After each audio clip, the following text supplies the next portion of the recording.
안녕하세요. 오늘도 서연살롱을 찾아주셔서 감사합니다.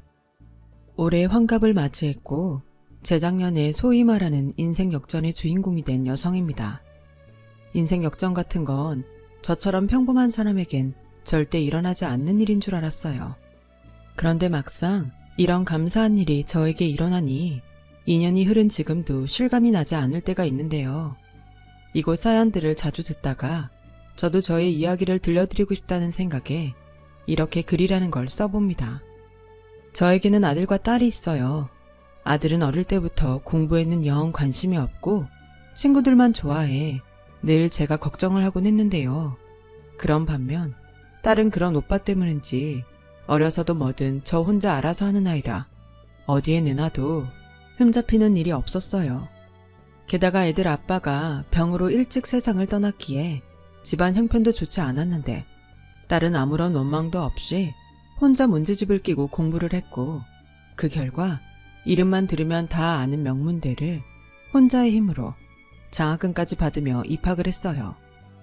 그러니 저에게 딸아이는 고맙고 미안하고 또 자랑스러운 존재가 아닐 수 없었는데요. 세상은 공평한지 대견한 딸과 다르게 아들은 도통 군대를 다녀왔어도 제 앞가림을 하지 못하더라고요. 그리고 그것도 모자라 딸아이가 대기업에 입사를 하자 축하는커녕 돈 버는 동생에게 용돈까지 탔으려고 하는 아들을 보면 얼마나 속이 터졌는지 모릅니다. 같은 배에서 나왔는데 저렇게 다를 수가 있다니 제가 낳은 제 자식인데도 이해가 가지 않았어요. 하지만 그래도 새끼라고 그렇게 한심해도 오히려 그런 아들이라 저는 더 품을 수밖에 없었는데요. 그러던 어느 날 30을 훌쩍 넘겨도 누굴 만난다는 소리가 없더니 처음 직장이라는 곳을 다니기 시작하면서 금방 저에게 결혼 이야기를 했어요. 엄마, 나 여자친구 있는데 걔랑 결혼할까 봐. 뭐? 네가 무슨 능력이 있어서 결혼을 해? 이제 막 벌기 시작했는데. 나는 능력 없어도 걔는 능력 있어. 나랑 같은 사무실 다니는데 다닌 지 3년 넘었고 부모님이 모두 공무원이래. 그래? 그래도 그렇지. 정말 너랑 결혼하고 싶다고 걔가 그랬어? 그리고 그 집 부모님이 공무원이시면 더 허락받기 힘들 것 같은데? 뭐야, 엄마 친엄마 맞아? 이미 그쪽 부모님이 나 좋다고 하셨거든? 정말? 네 말이 사실이면 엄마야 감사한 일인데. 근데 정말이야? 정말이라고. 그렇게 못 믿겠으면 내일 여자친구 데리고 올 테니까 직접 물어보던가. 그럼 되잖아. 아들은 제가 선뜻 믿지 못하자 억울한 듯 방방 뛰었어요. 하지만 저는 아들의 말에 그다지 믿음이 가지 않았죠. 현실적으로 많이 부족한 제 아들을 그렇게 괜찮은 집에서 선뜻 좋다고 하기가 어려운 건 사실이니까요. 그리고 다음날 아들은 정말로 여자친구라며 지금의 며느리를 집으로 데리고 왔고 그렇게 처음으로 며느리를 보게 되었는데 이런 표현이 배부른 소리처럼 들릴 수도 있겠지만 그다지 좋지도 나쁘지도 않았어요. 무엇보다 저는 아들의 말이 정말인지 확인하고 싶었기에 기회를 봐서 결혼 이야기를 슬쩍 물어봤는데요. 저기 우리 아들한테 들었는데 아가씨네 부모님이 모두 공무원이시라고 하던데 정말 결혼 허락하신 게 맞아요? 나야 그렇다면 너무 감사한데 우리 아들이 상처받을까봐 걱정이 돼서. 어머니, 무슨 그런 걱정을 하세요. 저희 부모님이 영훈씨 싹싹하고 재밌다고 얼마나 좋아하시는데요. 그리고 저희 집엔 아들이 없어서 영훈씨를 사위로 들이면 살가운 아들이 생긴 기분일 것 같다고 하셨어요. 어머, 그래요? 그렇다면 정말 다행이네요. 내가 많이 감사하다고 전해줄래요? 엄마, 그런 말 좀 그만해. 누가 들으면 꼭 내가 하자이는 것 같잖아. 맞아요. 오히려 저는 영훈씨보다 어머님 직업이 더 마음에 걸렸는데 어머님은 그 생각은 전혀 안 하셨던 것 같네요. 내 직업이요? 저는 순간 뜨끔했어요. 제가 파출부 일을 하고 있었거든요. 생각해보니 부족한 건 아들뿐만이 아니었는데 저는 며느리의 말처럼 부족한 아들 걱정에 제 직업에 대한 다른 생각은 전혀 못했고 정작 며느리에게 그런 소리를 들으니 정말 창피해서 아무 말도 입 밖으로 나가지 않았어요. 하지만 같은 자리에 있던 딸은 곧 올케가 될 수도 있는 며느리의 말에 기분이 상했는지 한마디 하기 시작했고 둘 사이에는 신경전이 벌어지고 말았었죠. 저기 초면에 죄송한데요. 그런 말은 굳이 하지 않으셔도 될 것 같아요. 저희 엄마가 무슨 불법적인 일을 하는 것도 아닌데 그렇게 말씀하시니 자식인 제가 기분이 상당히 나쁘네요. 다음부터는 말씀하실 때 한 번 더 생각하고 말씀해 주셨으면 좋겠어요. 어머, 여동생이 듣던 대로 한 성격 하나보네요. 저는 다른 뜻은 없었어요. 그냥 어머님이 자꾸 영훈 씨를 깎아내리는 것 같아서 아니라는 말을 드리고 싶었던 건데 제 말이 좀 그랬나 봐요. 어머니, 저 다른 감정은 없어요. 기분 상하셨다면 죄송해요. 제가 워낙 속마음 숨기지 못하고 솔직한 편이라서요. 아니에요. 나야 우리 아들 좋다고 해주면 고맙죠. 그런데 이미 알겠지만 우리 아들이 직장 생활한 지가 얼마 되지 않아서 결혼 준비를 어떻게 해야 할지 모르겠네요. 내가 우리 아들 딸 결혼할 때 쓰려고 붙는 적금이 있긴 한데 그냥 형편에 맞춰서 하세요. 저희 부모님도 그 부분에서는 별 기대도 없으시니까요. 모르면 모를까 이미 다 알고 하는 결혼인데 그냥 부담 갖지 마세요. 그런데요, 신혼집은 저희 부모님 도움을 받을 거라서 친정 근처로 얻을까 하는데 그 정도는 이해해 주실 수 있죠? 저는 그때까지 제가 꽤 열린 사고를 갖고 있는 사람이라고 생각했어요. 하지만 아무리 숨기는 걸 하지 못한다고 해도 자기 할 말 다 하는 예비 며느리 앞에서 아무렇지 않은 척하고 있기는 정말 힘든 일이었고 왜 같은 말도 저렇게 기분 나쁘게 하는 것인지 저는 솔직히 며느리를 좋게 봐줄 수 없었는데 그놈의 아픈 손가락이 뭔지 부족한 제 아들과 결혼하겠다는 며느리인지라 다른 불만의 이야기를 하지 못했는데요. 옆에서 딸이 답답했는지 며느리와 아들이 가고 난 다음에 저에게 뭐라고 하더군요. 엄마, 엄마는 무슨 죄 지었어? 나는 오빠 여자친구라는 사람 마음에 안 들어. 무슨 말을 그렇게 생각 없이 해. 그래놓고 자기는 솔직한 거라고? 예의 없는 거랑 솔직한 거랑 구분 못하는 거 아니야? 그만 열래. 네가 마음에 안 들면 어쩔 건데. 당사자들이 좋다고 하잖아. 엄마는 오히려 그래도 네 오빠가 처복은 있는 것 같아서 이제야 마음이 놓인다. 너면 몰라도 네 오빠는 평생 장가 못 가서 내가 끼고 살아야 하는 거 아닌가? 엄마 솔직히 걱정했는데 저렇게 괜찮은 집에서 좋다고 하니 얼마나 다행이냐? 일단 저는 그렇게 결혼을 시키면 어느 정도 아들 걱정은 하지 않아도 될 거라고 생각했어요. 하지만 막상 결혼을 시켜놓고 보니 생각지도 않았던 문제들이 생겼죠. 그것 역시 며느리의 예의 없는 태도에서 시작됐는데요. 그래서 제 딸은 그런 며느리를 한결같이 별로라며 웬만해서는 마주치지 않으려 했어요. 그러던 중 아들이 결혼하고 첫 번째로 맞이하는 저의 생일이 되었습니다. 자식들에게 부담 주고 싶지 않아서 그냥 넘기로 했는데 딸이 그래도 제 생일이니 식구들이랑 함께 밥이라도 먹어야 되는 거 아니냐며 아들이나 며느리에게 연락을 해보라고 하더군요.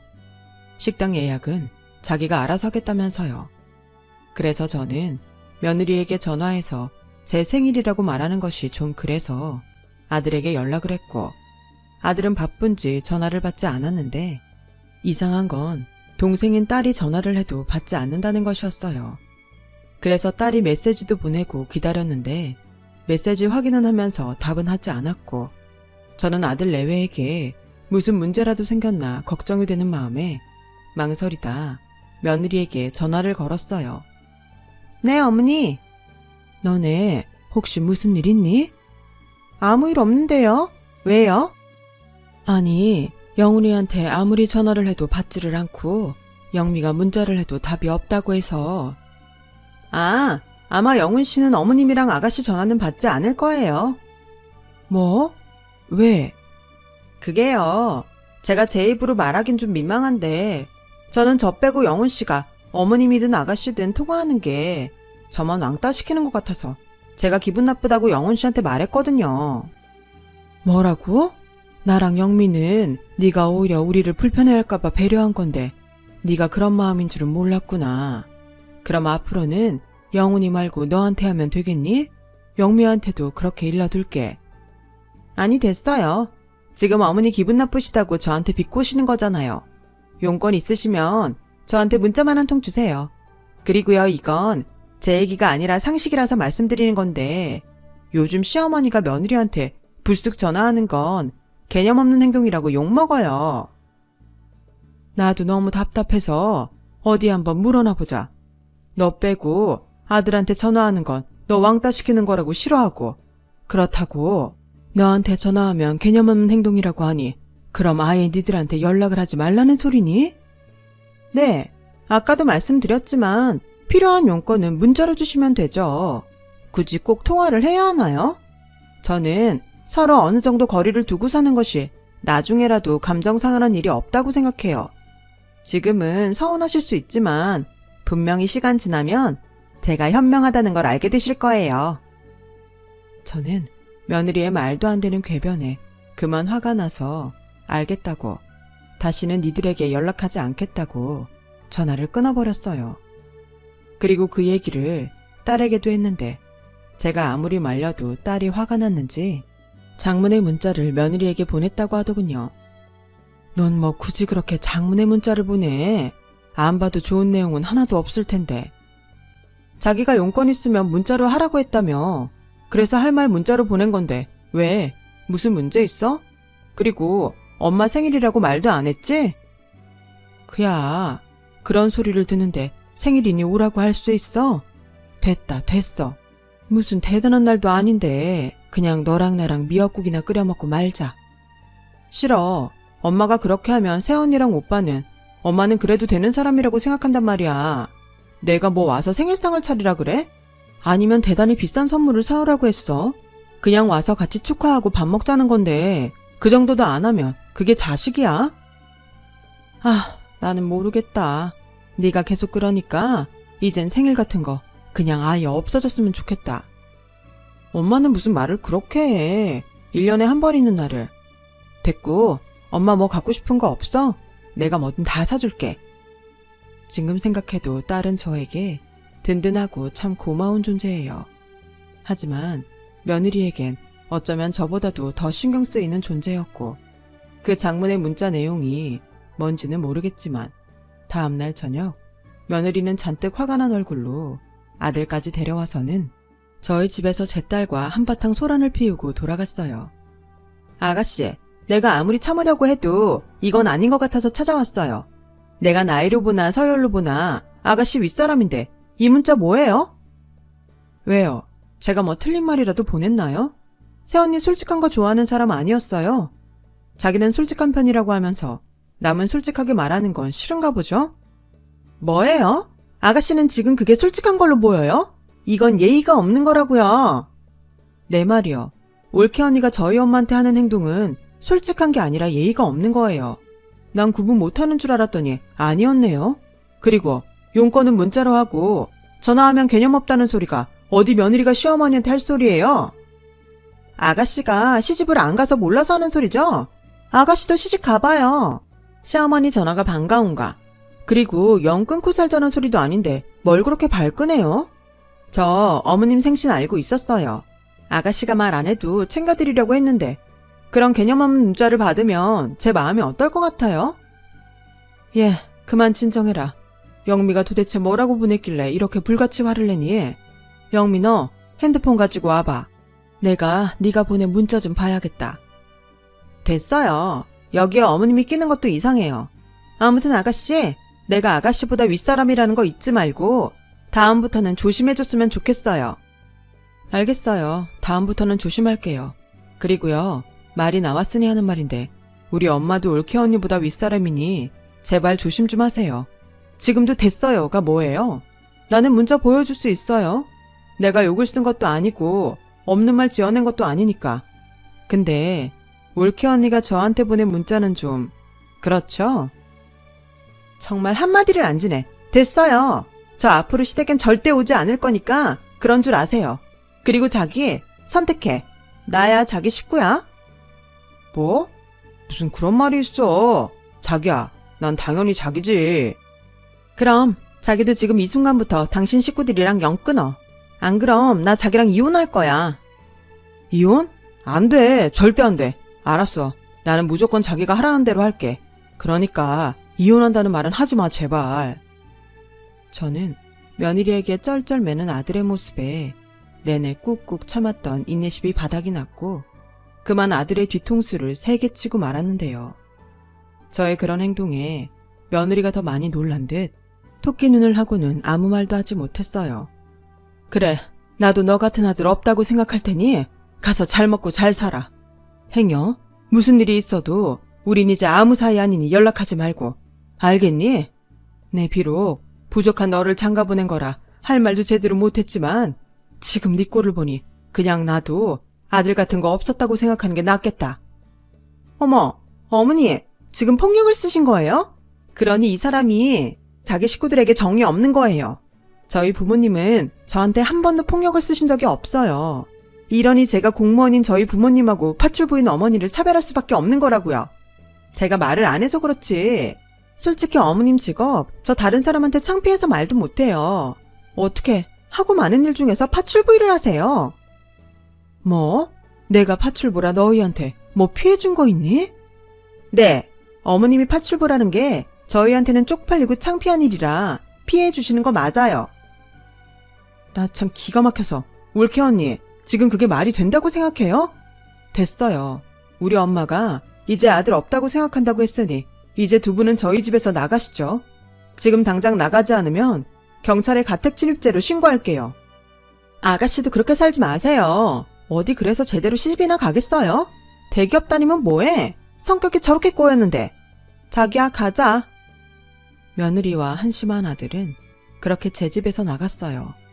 그리고 제 생일에도 문자 한 통 없이 지나갔는데 그렇게 1년 반이 지나자 저에게 아기 초음파 사진으로 보이는 문자가 한 통 왔어요.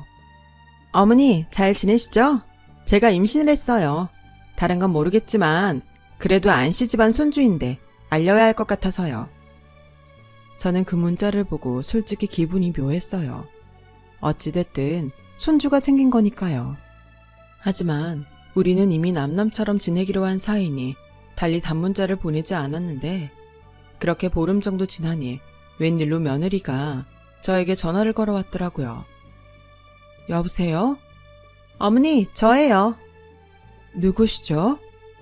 에이, 우리 어머니가 뒤끝이 장난 없구나. 제가 보낸 애기 초음파 사진 보셨죠? 그래, 봤다. 근데 뭐, 니들 나랑 영 끊고 살기로 한 거 아니냐?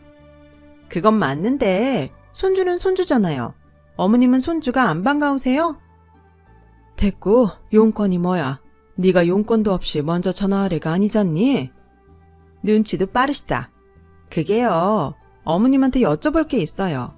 아직은 이르긴 한데 제가 애기 낳으면 혹시 파출부 그만두시고 애기 봐주실 수 있어요? 뭐라고? 너는 나랑 영 끊자고 하더니 애기 봐줄 사람 없어서 연락한 거야? 그럼 어떡해요? 저희 부모님은 두 분 다 공무원이시고 저랑 그이는 맞벌인데 누군가는 애를 봐야 하잖아요. 나도 일한다. 내가 왜 니네들 애 본다고 하던 일을 그만두니? 그럼 니들이 돈 벌어서 내 월급만큼 맞춰줄 거야? 에휴, 네. 그깟 파출부 월급 저희가 맞춰드릴게요. 그럼 됐죠? 다른 애도 아니고 어머님 손주인데 진짜 야박하시다. 아무튼 얘기 그렇게 된 걸로 알게요. 제가 지금 바빠서 이만 끊을게요. 아, 아가씨한테는 애기 낳을 때까지 제가 전화했다는 거 말하지 말아주세요. 지난번에도 굳이 어머님이 아가씨한테 말을 전해서 그 사달이 난 거잖아요. 아셨죠? 저는 황당하고 불쾌한 며느리의 말에 한마디 쏘아붙이려고 했어요. 하지만 전화는 이미 끊어진 상태였고 제가 너무 괘씸해 다시 전화를 걸려고 하자 영미 엄마 라며 제가 일하는 때 칼머니가 저를 부르셨고 저는 근무 시간이었기에 화를 눌러야 했는데요. 네, 할머니, 뭐 필요한 거 있으세요? 필요한 건 없고 잠깐 방으로 들어와. 내가 영미 엄마한테 줄 게 있어. 저는 할머니의 부름에 방으로 들어갔어요. 저와 할머님의 인연은 10년을 훌쩍 넘었는데 가족이 없으신 할머님이시라 제가 살뜰히 챙기다 보니 어느덧 고용관계를 넘어 진짜 가족처럼 가까이 지내게 되었어요. 영미 엄마, 이거 가져. 이게 뭔데요? 그리고 할머님이 자꾸 저한테 뭘 주시니까 딸이 뭐라고 해요. 왜? 지 엄마가 나한테 잘해서 내가 보너스 주는 건데 뭘 뭐라고 해? 보너스 치고 매번 많이 주시니까 그렇죠. 그리고 이것도 뭔지는 모르지만 돈이면 저 안 받을래요. 저 할머님이 그동안 많이 챙겨주셔서 부자예요.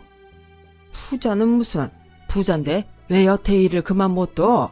그리고 그 잘난 딸내미 혼자 안 치를 거야. 요즘 자식 결혼시키려면 돈이 많이 든다고 하던데. 저도 100번 1000번 치르고 싶죠.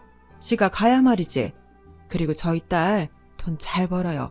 지가 벌어서 충분히 갈 수 있으니까 그 생각으로 자꾸 뭐 주시는 거면 정말 괜찮아요. 참 사람 이상해.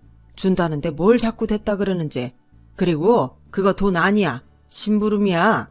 김치국보다 마시기는. 심부름이요? 분명히 아까 저 가지라고. 그래, 심부름. 나 죽으면 그거 열어서 나 대신 하라는 심부름이야. 그러니 나 죽기 전에는 열지 마. 괜히 싫다고 도망갈라. 왜요? 그동안 잘해주신 거 이렇게 써먹으라고 하셨어요? 그래, 영미 엄마도 알지만 내가 참 까탈스러웠잖아. 아무도 우리 집에 안 온다고 했는데 영미 엄마가 내 까다로운 비위 다 맞추고 가족이라고는 한 명도 없는 늙은이 생일이다 명절이다 챙겨주니까 만만해서 내가 그래. 알겠어요. 얼마든지 만만하게 생각하셔도 되니까 오래오래 사세요. 저 당장은 마음이 심란해서 심부름하기 싫어요. 왜? 아들 며느리 때문에? 아니지. 남남하자고 했잖아. 그럼 세상 편할 텐데 뭐. 뭐가 그렇게 심란해? 그러게요. 남이 애를 가진 건데 제가 왜 이렇게 심란할까요? 영미 엄마가 사람이 물러서 그래. 나 봐. 대나무처럼 꼿꼿하니까 주변에 영미 엄마 말고는 사람이 없잖아. 그래도 자식이 먼저 굽히고 들어오면 받아줘. 괜히 어차피 넘어갈 거 속만 끓인다. 나 참 이럴 게 아니라 내가 손주 용돈 주게 보너스 좀 줄까? 됐어요. 태어나려면 아직도 멀었어요. 그리고 저보고 애를 봐달라고 하는데 저런 보너스 주겠다고 했더니 내 집일 그만두겠다는 거야? 그건 싫다고 하려고요. 지들이 낳은 자식 지들이 알아서 해야죠. 근데 어쩌다 한 번씩은 불가피한 일이라면 할머님이 저 좀 봐주세요. 그래, 알겠어. 영미 엄마니까 봐주는 거야. 그거나 잘 보관해. 정말 중요한 게 들었으니까. 네, 알겠어요, 할머니. 저는 그렇게 할머님이 주신 서류 봉투를 가지고 심란한 마음으로 퇴근을 했어요. 그리고 그날따라 일찍 퇴근한 딸과 저녁을 먹는데 아무리 생각해도 기가 차서 며느리는 딸에게 말하지 말라고 했지만 도저히 속에만 담아둘 수는 없었죠. 저기 있잖아. 오빠 애기 생겼나 봐. 너 그거 어떻게 알았어? 네 오빠가 전화했던? 전화는 무슨. 자기가 그렇게 말해놓고 무슨 낯짝으로 전화를 해. 카카오톡 보니까 애기 초음파 사진이 있더라고. 아, 엄마는 못 봤겠구나. 저는 그때도 지금도 옛날 구형 핸드폰을 쓰고 있어요.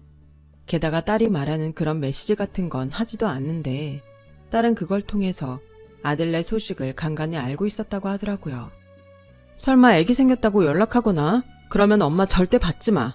아니다. 이참에 그냥 차단해. 차단? 아휴, 그렇게까지 해야 해. 그리고 네 올케가 절대 말하지 말라고 신신당부하긴 했는데 전화 왔었어. 뭐? 왜? 설마 애기 생겼다고 돈 달래? 아니, 그럼 뭐? 그냥 애기 생겼다고 알려준다고. 아, 여시 같은 거. 왜? 자기가 말하고 자기가 깨? 엄마, 또 전화 오면 받지 마. 알겠어. 나도 애기 핑계로 그냥 넘어가는 꼴은 안 볼 거니까 너 걱정하지 마. 정말이다. 그리고 엄마, 엄마 화장대 위에 무슨 서류 봉투 같은 거 있던데 뭐야? 아, 그거 엄마 일하는 집 할머님이 맡겨두신 거야. 나중에 심부름 시키실 일이 있으시대. 심부름? 그나저나 나도 할머님 뵌 지도 오래됐는데 건강하시지? 보기에는 그래 보여도 연세가 있으시니까 불안하지. 그래서 말이다, 영미야. 너 진짜 만나는 사람 없어? 엄마는 왜 얘기가 그렇게 튀어? 너 시집가면 엄마 그냥 할머님 댁에 들어가 있을까 하고 저녁 내내 할머님 걱정이 돼서. 엄마 마음은 알겠는데 내가 누누이 말하지만 그건 오바야. 나도 할머님 좋아. 하지만 남들 보기에 이상한 말 나올 수 있어. 할머님이 가족도 없는데 부자시잖아. 그야 그렇지만 사람이 중요하지. 아무튼 너 만나는 사람 있으면 제발 시집 좀 가.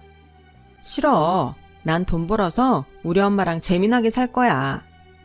그러다 노처녀로 늙어줄게. 끔찍한 소리 한다. 너 왜 그 썸 타는 남자 있잖아. 가끔 우리 집 앞에 너 데려다 주고 가는 놈. 놈? 엄마는 멀쩡한 사람한테 놈이라니. 왜? 네가 썸 타는 남자한테 놈이라고 하니까 화나냐? 치, 아니거든. 사실 제 딸은요, 아닌 척해도 만나는 남자가 있었어요. 저는 일찌감치 그 사실을 알고 있었는데 번번이 딸이 잡아떼서 매번 대화는 진전이 없었죠. 그러다 결국 며느리가 손주를 낳는 날이 되었어요. 너무 괘씸하게도 아들 며느리는 출산 전에 집에 한 번을 오지 않았는데 아기 낳으러 가는 날에는 저와 딸에게 전화를 했더라고요. 자기 애 낳으러 가니까 병원으로 오라면서요. 딸은 거길 왜 가냐며 방방 뛴 모양인데 솔직히 저는 첫 손주라 아들 며느리는 몰라도 애기 얼굴은 보고 싶었어요. 하지만 참았죠. 제가 그렇게 나오면 또 휘둘릴 것이 분명했으니까요. 그리고 산후조리원을 나왔다며 아들 소녀 며느리가 집에 왔는데 그 기뻐야 할 날에 저희 가족은 쌩쌩 찬바람만 불었답니다. 어머 웃겨. 연 끊고 지내자고 하더니 애를 우리 엄마한테 보라고요? 미우나 고우나 우리 애는 안시집안 손녀예요. 그리고 제가 이미 벌써 어머님한테 얘기도 끝냈다고요. 어머님, 파출부 그만두실 거죠? 언제 그만두실 거예요? 그게 말이다. 너네가 정말로 내가 받던 월급을 줄 수 있는지 몰라서 선뜻 그만둔다는 말을 못했다. 나 참, 어머니, 저희가 하물며 그 돈백 정도 되는 어머님 월급을 못 맞춰드릴까요? 너 내가 돈백 번다고 누가 그러든? 예, 영미야, 너 엄마 방에 가서 엄마 월급 통장 좀 가져와라. 제 딸은 제 말에 코웃음을 치며 제 월급 통장을 가져왔어요. 그리고는 며느리는 제가 받는 급여를 보더니 얼굴이 싹 굳어버렸는데요. 정말 어머님이 이렇게나 많이 받는다고요? 500만 원인데요? 그래, 내가 그 집 일을 오래 했어. 그래서 그 할머님이 그렇게나 매달 주신다. 어때? 니네 정말 나한테 그만큼씩 줄 수 있니? 엄마, 우리 월급 합쳐도 500이 안 돼. 우리가 영미처럼 대기업에 다니는 것도 아니고. 보아하니 오빠도 울케 언니도 엄마가 파출분이 월급이 얼마 되지 않는다고 생각한 거죠? 정말 너무 속 보이는 거 아니에요? 그리고 카카오톡 보니까 친정 식구들한테 엄청 잘하던데 애기도 친정 부모님한테 부탁해요. 공무원들 휴직계 자유롭게 쓰잖아요. 며느리는 얼굴이 금방이라도 터질 것 같이 새빨갛게 달아올라서는 다시는 아이 얼굴 볼 생각하지 말라며 제 집을 박차고 나갔어요. 물론 저라고 마음이 좋을 리는 없었지만 이미 어그러진 사이인걸 그냥 받아들일 수밖에 없었죠. 그러다 그 일이 지나고 3개월이 지나지 않아 유독 잠이 오지 않는 새벽에 전화 한 통이 걸려왔는데요. 발신자를 보니 할머니셨어요. 요 며칠 기력이 없고 약도 넘어가지 않는다며 약도 제대로 먹지 못하셨는데 핸드폰에 할머님 번호가 뜨자마자 저는 심장이 쿵 하고 떨어지는 것 같았어요. 그래서 일단은 119를 할머니 집으로 가게 하고 평소 다니던 대학병원 응급실로 가기로 했는데 저의 불길한 예감이 제발 엇나가길 빌고 또 빌었지만 할머님은 제가 도착했을 때 겨우겨우 숨을 내쉬더니 저를 보며 희미한 미소를 짓고 끝내 눈을 감고 마셨답니다. 저에게 내 심부름 잊지 않았지? 라는 말을 마지막으로 남기시고요. 저는 힘없이 떨어진 할머님의 손을 붙잡고 정말 펑펑 울었어요. 그냥 그 집 일을 하던 파출부인 저였지만 제 엄마가 또다시 돌아가신 듯 그렇게 슬퍼하며 몇 날 며칠을 울고 또 울었죠. 할머님은 고아였고 무조건 부자가 되겠다는 생각에 젊었을 때부터 시장통에서 일수를 찍는 일을 하셨어요. 그래서 평생 먹을 욕을 다 먹어가며 악독하다는 비난을 견디며 그렇게 돈을 모으셨는데 막상 빈소가 차려지고 보니 그 빈소엔 저와 제 딸밖에는 없어서 그것도 마음 아파 얼마나 울었는지 모릅니다. 남들 누리는 소소한 행복이나 추억 같은 건 하나도 없이 떠나는 할머니가 너무 불쌍했죠.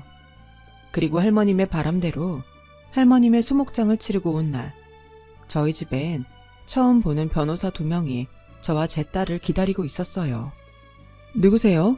누구신데 남의 집 앞에 계시는 거죠? 제 딸은 한껏 경계하는 모습으로 그들을 쏘아붙였어요. 그러자 그들은 자기들이 할머님 유산을 정리하는 변호사라며 신분증과 명함을 줬고 저와 딸은 그 변호사들에게 믿지 못할 이야기를 듣게 됐어요. 최순자 할머님께서 정옥자님에게 서류 봉투를 하나 주셨죠? 네, 당신이 떠나시면 심부름을 해달라고 하셨어요. 그것 좀 저희에게 주시겠어요? 네, 그걸 왜요? 할머님 심부름하고 상관이 있나요? 네, 그걸 저희가 처리해드려야 해서요. 저는 기력이 없어 달달 떨리는 다리로 고이고이 보관하던 서류를 그 변호사들에게 건넸어요. 그러자 그 봉투엔 통장과 토지며 건물들 등기 권리증이 들어있었는데 평소 할머님이 예쁘다고 좋아하는 꽃무늬 편지 봉투 하나도 들어있었어요. 그리고 예상대로 그 편지 봉투는 제 거라며 한 변호사가 건네줬고 저는 떨리는 손으로 그 편지를 읽어내려갔죠. 영미 엄마, 이제 이 심부름을 할 때가 된 것 같네. 그동안 고약한 노인네 수발드느라 고생이 많았지? 그래서 미안하고 고마워서 내가 마지막으로 크게 퇴직금 한 턱 쏘려고 하네. 그동안 남편 없이 고생 많았으니까 이제는 사모님 소리 들으면서 편하게 살아. 그동안 착하고 성실하게 산 자네 복이야. 그러니 내가 마지막으로 부탁한 심부름 마다하지 말게나. 난 역시 자네가 만만해서 좋아. 덕분에 내 마지막은 그리 나쁘지 않았어. 그동안 정말 고마웠네. 저는 꿈을 꾸는 것 같았어요. 이런 일이 진짜로 일어날 수 있다는 걸 그때 알았으니까요. 평소 뭐든 잘 따지고 말도 많은 제 딸도 그날은 저처럼 많이 놀랐는지 아무 말도 하지 못했는데 변호사들에게 할머님이 보유한 재산을 듣고 차마 알겠다는 말을 하지 못하겠더라고요. 정옥자님, 여기에 도장 찍어 주셔야 합니다. 그게요, 저는 할머님 자식도 아니고 이 많은 걸 제가 갖는다는 게 아닌 것 같아요. 최순자 할머님께서 신신당부를 하셨어요. 워낙 욕심이 없으신 분이라 안 받을까봐 걱정이라고. 손모가지라도 꺾어서 지장이라도 찍으라고 하셨는데 저희가 차마 그렇게는 못합니다. 엄마, 할머님 심부름 해야지. 대신 우리가 할머님 이름으로 좋은 일 많이 하자. 평생 욕만 들었다고 하셨잖아. 우리가 하늘에선 고맙다는 말만 듣게 해드리자. 저는 딸의 말을 듣고 마음이 움직였어요. 그리고 분에 넘치는 할머님의 재산을 상속받았고 저와 딸은 할머님이 지내셨던 집으로 이사를 갔는데 그렇게 이사한 지 반년이 넘어가자 어디서 소문을 들었는지 며느리가 돌도 안 된 아이를 들쳐업고 저를 찾아왔더라고요. 어머님, 저 얘기 들었어요. 듣고도 얼마나 기가 차던지. 소문이 진짜예요? 진짜건 가짜건 넌 여기 왜 왔니? 어머니, 저 반성 많이 했어요. 제가 정말 나쁜 며느리였어요. 어머님한테 그러면 안 되는 건데. 그런데요, 저 한 번도 어머님이랑 영 끊을 생각은 안 했어요. 그러니까 아기 생겼을 때도 어머님한테 제가 먼저 연락드렸죠. 말은 바로 해야지. 너 애기 봐줄 사람 없어서 마지못해 나한테 연락한 거잖아. 그리고 니들 뜻대로 되지 않으니 너 나한테 뭐라고 했니? 다시는 아이 얼굴 볼 생각하지 말라고 하더니 네가 들쳐업고 왔구나. 어머니 한순간에 벼락부자 됐다고 저한테 너무하신 거 아니에요? 저 어머니 며느리예요. 천륜이 끊는다고 끊겨요. 그냥 그때는 화나서 홧김에 한 말이죠. 그냥 한 번만 봐주세요. 이제 애기도 태어나서 저희 넓은 아파트 가고 싶은데 어머님이 사주시면 저 진짜 어머님한테 잘할게요. 너는 돈 있으면 잘하고 돈 없으면 못하는 그런 애구나. 뭐 몰랐던 건 아니다. 네, 솔직히 맞아요. 근데 이제 어머니 다시는 가난해질 일 없으니 제가 평생 잘할게요. 그리고 아가씨보다 저희 로이 아빠가 장남인데 당연히 저희 먼저 챙겨주셔야 하는 거 아니에요? 당연하다고? 세상엔 당연한 건 아무것도 없다. 우리는 그냥 원래대로 살던 대로 살자. 네가 그랬잖니? 며느리랑 시어머니는 어느 정도 거리를 두는 것이 현명한 거라고. 난 이참에 너랑 아주 멀리 거리를 두고 살고 싶다. 내가 가진 거 전부 내 것이 아니야. 여기 살던 할머님이 부탁하고 가신 거지. 이 돈 다 쓸 곳이 있으니 너 기대하지 말고 영미 오기 전에 얼른 가. 영미 곧 결혼할 남자 데리고 온다고 했거든. 정말로 어마하세요. 이렇게 저희를 버리실 거예요? 나중에 어머님 제사밥 차릴 사람은 저라고요. 차리지 마. 살아서도 못 얻어먹는 며느리 밥을 뭐하러 죽어서 먹겠니? 됐고 너는 네 새끼 데리고 가라. 그리고 너 그렇게 살다가는 네가 나한테 한 짓 네 새끼가 똑같이 한다. 지금이라도 반성하고 세상 똑바로 살아. 어머님은 한 푼도 안 주시면서 왜 그런 말을 하세요? 그런 말도 돈이나 주면서 하시는 거예요. 그리고 저 포기하지 않을 거예요. 법적으로 저희한테도 지분이 있으니까요. 그래, 어디 해볼 테면 해봐. 나도 너희한테 절대 가지 않게 내가 할 수 있는 최선을 다할 거니까 그만 가라. 소금이라도 한 줌 뿌려주랴. 저는 일어나 주방으로 향했어요. 그러자 쿵 하고 현관문 닫히는 소리가 났는데 며느리가 손녀를 데리고 그새 갔더라고요. 저는 그제야 기가 막혀서 헛웃음이 났어요. 이러니 사람들이 늙으면 돈을 가지고 있어야 한다고 하는구나. 새삼 느껴지더라고요. 그 후 저는 지금까지 나라에 어려움이 있을 때는 돌아가신 할머님 이름으로 기부를 합니다. 제 돈도 아니고 제 이름도 아닌데 기부를 하고 오는 날에는 기분이 얼마나 좋은지 몰라요. 꼭 할머님이 잘했다고 칭찬하시는 것 같거든요. 그리고 오랜 시간 썸만 타던 제 딸은 이제 얼마 후면 결혼을 해요. 그렇게 결혼은 안 한다고 하더니 야무지게 뱃속에 혼수까지 준비해서 시집을 가는 딸을 보니 이제야 비로소 제 역할을 마친 듯 시원섭섭한 기분이 들어요. 또한 제가 괜찮다고 해도 혼자 남을 제가 쓸쓸할 것 같아며 딸과 사위는 제가 사는 근처로 신혼집을 마련했는데요. 누구랑 다르게 자기들 힘으로 결혼식부터 신혼살림까지 장만하는 딸 내외를 보면 그래도 제가 자식 보기에 아주 없는 사람은 아니라는 생각에 또 한 번 딸에게 고마운 마음이 듭니다. 앞으로 딸과 사위 그리고 예쁜 손주가 건강하고 행복하기만을 바랄 뿐이에요. 그리고 끝으로 제 힘이 닿을 때까지 제가 받은 감사한 은혜를 도움의 손길이 필요한 곳에 갚으며 살아가고자 합니다. 아직 젊다면 젊은 나이지만 할머님이 남겨준 귀한 시간, 누구보다 행복하고 의미 있게 남은 생을 살아가고 싶어요. 지금의 이 마음을 절대 잊지 않으면서요. 저의 이야기 끝까지 들어주셔서 대단히 고맙습니다. 힘든 날도 많았지만 인생은 한 번쯤 살아볼 만한 것이 맞는 것 같아요. 여러분들 모두 행복하고 재미나는 인생이 되길 진심으로 바라겠습니다. 여러분, 사연 댓글에 응원과 현명한 조언 부탁드려요. 좋아요와 구독은 저에게 큰 힘이 됩니다. 오늘도 좋은 일 가득하세요.